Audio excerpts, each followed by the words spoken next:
తెలంగాణ వైద్య ఆరోగ్య శాఖ దేశానికి ఆదర్శనీయంగా ఉందని మంత్రి హరీష్ రావు అన్నారు. దేశంలో ఏ రాష్ట్రం కేటాయించని విధంగా ఆరోగ్య శాఖకు ముఖ్యమంత్రి కేసీఆర్ 11,440 కోట్లు కేటాయించారని చెప్పారు. జవాబుదారీతనం ఉంటేనే బాధ్యత పెరుగుతుందన్నారు. 2022లో 8 ప్రభుత్వ మెడికల్ కాలేజీలను ప్రారంభించినట్టు చెప్పారు. నీతి ఆయోగ్ తెలంగాణకు 3వ పర్ఫార్మింగ్ స్టేట్ ర్యాంక్ ఇచ్చారని చెప్పారు. బీజేపీ పాలిత రాష్ట్రం ఉత్తరప్రదేశ్ చివరి స్థానంలో ఉందని ఎద్దేవా చేశారు. ఎంబీబీఎస్ సీట్లతో పాటు పీజీ సీట్లను సంఖ్యను భారీగా పెంచామని చెప్పారు.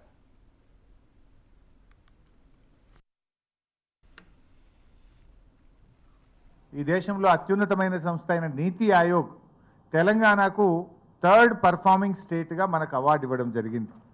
3వ రాష్ట్రంగా మనల్ని గుర్తించారు. ఇది మనం ఇస్తున్నటువంటి ర్యాంకింగ్ కాదు. ఇలా కేంద్రంలో ఉన్న బీజేపీ ప్రభుత్వమే 3వ పర్ఫార్మింగ్ స్టేట్గా మన రాష్ట్రానికి ఇచ్చారు. లాస్ట్ పర్ఫార్మింగ్ ఏమో ఉత్తరప్రదేశ్, 3rd పర్ఫార్మింగ్ స్టేట్గా తెలంగాణకి ఇవ్వడం జరిగింది. అదేవిధంగా ఈ 2022 సంవత్సరంలో ఇందాక చెప్పినట్టు 8 ప్రభుత్వ మెడికల్ కాలేజీలు స్టార్ట్ చేయడం ఒక రికార్డు.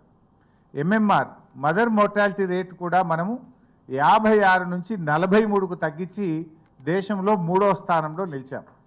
గత సంవత్సరం మనం 4వ స్థానంలో ఉండేవాళ్ళం.